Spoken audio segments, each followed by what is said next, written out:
Hello everyone, hi there, welcome to Storytelling with Jaya and Phoenix. I'm Jaya, your maternity community champion from Venture Community Centre, and every week I share stories with you, stories that I've invented through my experience with Phoenix, or stories that we've just learnt from reading and may have my own spin on it. But yeah, that's what we like to share from week to week, and we hope you're enjoying our sessions. Today though, we're going to share with you a story, another story that I've created. It's called The Dreamers, and it's quite a special story. I'll tell you why at the end, hopefully I remember. And then after we tell the story about the Dreamers, we're going to read a book, one of Phoenix's favourite books that he's chosen. What's the book called again, Phoenix? Say it loudly so that everyone can hear you. Oh, boo-hoo.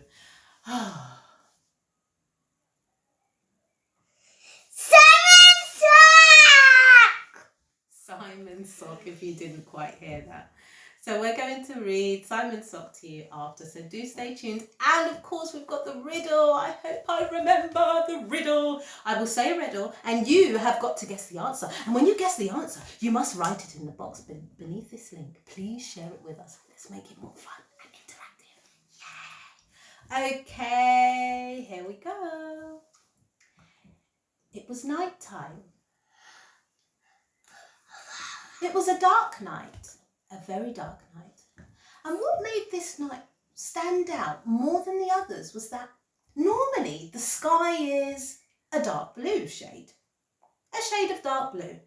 But tonight it was black, completely and utterly pitch black, which meant that you could see the stars very amplified and sparkling in the sky. The other peculiar thing about tonight was that there was a full moon. Yes, bright, shiny, full moon. It was shining so bright that you couldn't even look at it directly. The light was so strong. You'd have to shield your eyes like this. It was wonderful, but you couldn't look for too long, because your eyes would feel funny and you have to shut them really quickly. Anyway, so on this very significant dark night with amplified sparkly stars and a great big full moon that was so shiny and white you couldn't even look at it with your two big eyes. No, because it would hurt your eyes. You had to shield your eyes. So back to the night where at number 10 St Bernard's Close, there were two sisters. These two sisters shared a bed together and they were sleeping. They were in a deep sleep, side by side, comfy, sleeping, resting. And this kind of reminds me of, you know, when you're in a deep sleep and you're so sleepy and so deep in that sleep that if there were a big sound, you wouldn't even be able to hear it because you're just so deep in sleep, right? And I can feel a bit of a song coming on. Would you like to join in with me, Phoenix? Deep, deep sleepers are like deep, deep divers. Deep, deep sleepers are like deep, deep divers in the sea, in the sea. Deep, deep sleepers are like deep, deep divers. Deep, deep sleepers are like deep, deep divers in the sea, in the sea. Again. Deep, deep sleepers are like deep, deep divers. Deep, deep sleepers are like deep, deep divers in the sea, in the sea. All of a sudden, the eldest sister woke up. She looked on her pillow and she could see barnacles, what looked like barnacles crawling on her pillowcase. Oh my gosh, she couldn't believe it. Creatures, creepy crawlies crawling on her pillow. Oh, I don't want to sleep on this pillow. Oh, this is strange. She looked around and it was almost as though she wasn't in her own room. And she thought, oh my goodness, I must wake my little sister up. So she shook her little sister awake. Sister, look. And as the sister woke up out of her deep, deep sleep, she also looked on a pillow and she saw what looked like barnacles moving. Little creepy crawlies moving and crawling all over her pillow. Ew! Ah! They squeezed each other tight. What are those things crawling on our pillow? They looked up with big eyes, hugging each other tightly, worried about moving an inch. Their room was filled with colour. I'm telling you, every colour you could imagine. It was like a rainbow bomb has hit their room. They had creatures whizzing past their eyes. They had creatures whizzing past their arms. They had creatures crawling on their pillows. And these creatures were big and small. These creatures were so colourful. These creatures were brown and yellow. These creatures were red and gold. And like a rainbow in the room, they were undersea. Undersea. They had embarked on a brand new life undersea. Wow, they had a dream, and this dream was a dream that they shared together. The two sisters, oh, they were utterly scared.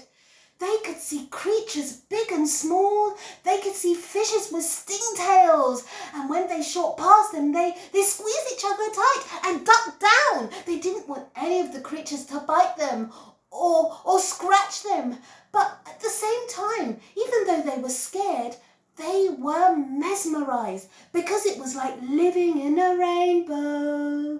It was like living in a rainbow. Because there were colours everywhere. Everywhere you looked, there were creatures that looked very strange, but some were also familiar, like the seahorse that came beside the little sister's head, and the other sister, the big sister, quickly pulled her back because she didn't want the seahorse to get her suckers out and suck her whole. Because remember, that's what seahorses are good at. Seahorses have very strange looking heads. They're a little bit bumpy, kind of browny golden colour. And they have very peculiar eyes, very strange looking eyes with dashes around the centre of their eyes. And their snouts or noses are long and they have suckers. And when they want to eat their prey, they flutter their little wings like this very quickly, and by fluttering their wings, they make a vibration. So when the sisters saw this seahorse fluttering the wings, they could feel this vibration coming towards them, and that's what made the big sister quickly move the little sister out of the way so that the seahorse didn't suck her up for breakfast or whatever time it was. Anyway, they were just in shock. They were amazed. They were a whole mixture of feelings combined together. It was just surreal, to be honest with you. They held each other's hands and they slowly got themselves off their double bed. Slowly, because remember, any movement could cause a vibration in this very strange dream world. And you know, creatures in the sea, they really respond. They're very sensitive to vibrations. So the sisters thought that if they moved slowly, then they wouldn't send a vibration through the water for the other creatures to realize that they were moving. So they had to be really, really slow. Super slow, super slow. Let's go. Super slow. Super slow, super slow, super slow, super slow, super slow. They crept out of bed, walking out of their bedroom. But where were they going? Well, they were heading to their mother's room because they wanted this to stop. As amazing as it was, they kind of felt that they didn't belong in this world. So they thought, okay, let's make our way to Mom's room. And that's what they did. Through the rainbow creatures of this very strange underworld, this weird type of sleep dream world, they walked. The path that they could only remember was the way to their mother's room. And when they thought they had arrived, they both pushed their palms out and pressed their palms onto their mother's door. And they said, okay, let's push the door after 3. Count with me, guys. 1, 2, 3. And push. Bah! And as they pushed the door, all of the rainbow creatures had vanished. And the mother of the sisters woke up. Guys, what are you doing awake? It's 4:30 a.m. Why are you awake? Oh, Mama, we couldn't sleep. We woke up. They couldn't speak. They were stuttering. They were actually really anxious and like panicked. They couldn't get the words out of their mouth. What they really wanted to say was everything that they had seen, but they just couldn't find the words. So, of course, their mother was very frustrated to be woken up at 4:30 in the morning. She just wanted her children to go back to sleep. So that's what she said. Children, go back to sleep and don't get back up again. This is ridiculous. Please let me get some sleep. Please go back to sleep now. Okay, Mum. Okay. So, Mum's door was closed. The 2 sisters held hands and walked back to their room. And everything went back to normal. No rainbow creatures, no barnacles on the pillowcase, no seahorses trying to suck them dry. Yeah, everything was normal. Just how it was supposed to be. So they tried to go back to sleep. And they said to each other, I know, it's going to be really tricky to go to sleep now after all of that drama. Why don't we hold on to each other's hands and put our hands under the sheets and see if we can hold hands throughout the night until we wake up in the morning. And so that's what they tried to do. They closed their eyes and under the sheets they held hands really tightly until the morning time. And when the morning time came, Big Sister woke up her little sister and said, Sister, do you remember what happened last night? And the little sister shook her head and put her thumb in her mouth.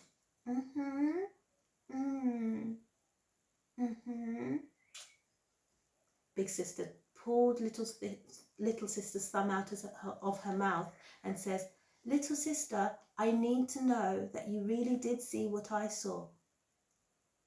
Was there anything on your pillowcase? And the little sister said, creepy crawlies and barnacles. And that was proof that they were both having the same dream together. Sit back, Nene. They had the same dream. In the morning time, they woke up and they had realized they had the same dream. The 2 sisters, the 2 dreamers. And that's the end of that story. I hope you enjoyed it. And now we're going to move on to reading Simon Sock, one of Phoenix's favourite books. Simon Sock is by Sue Hendra, Paul Linnett, illustrated by Nick East. Okie dokes. Where did we get this book from, Linnett? Did we get it from the Children's Centre? Yeah. Did we? Okay, yeah. Simon Sock. Do you want me to sing it or to just read it? Sing it. Simon Sock. Simon is extremely stripy. He lives in the sock drawer with all the other socks. It's very cosy in there.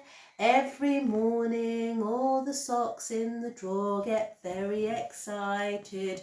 Who will it be today? Then in comes a hand. Pick me, pick me. Everybody waits, holding their breath.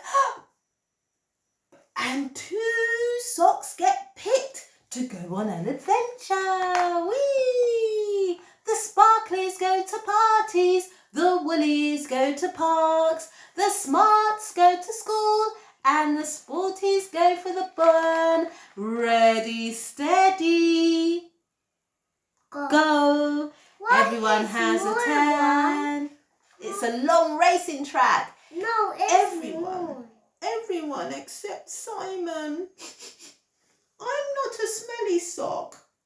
I'm not a holy sock. Why don't I ever have a turn?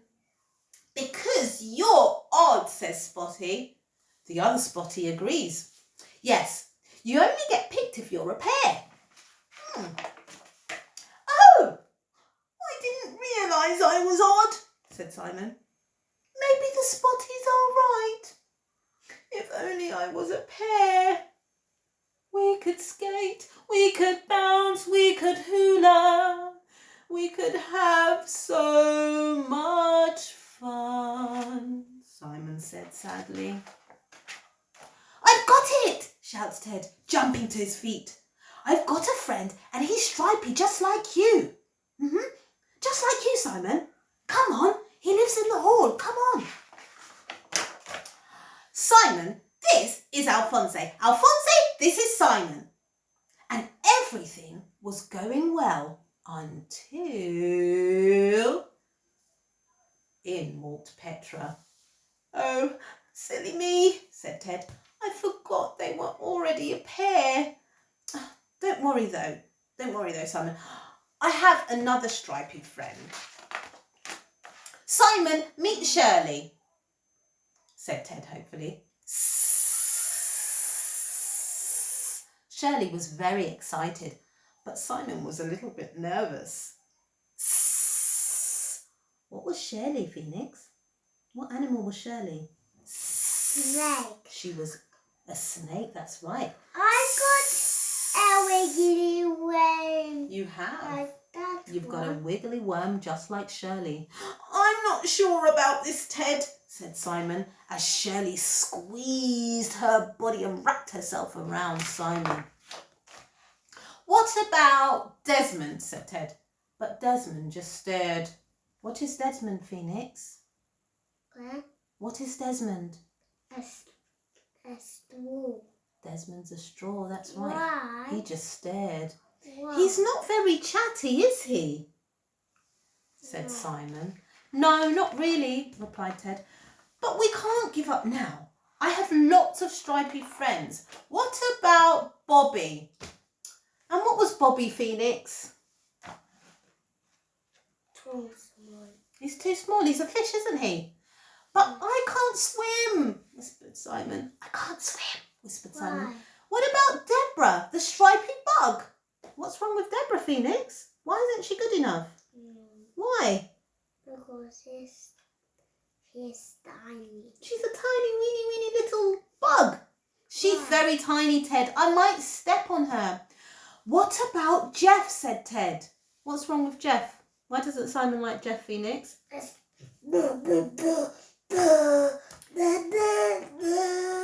he too noisy? Yeah. Oh, he's very noisy. Hattie? What about Hattie? No. Why? That's too chatty. She's too chatty. What about Trevor? It's too. And what does Trevor look like? Trevor's a pair of underpants. Why? Well, you'll be pleased to know I've saved the best until last, said Ted proudly. Simon, meet Mr.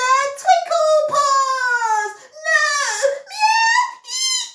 Simon had had enough. It's no good, Ted.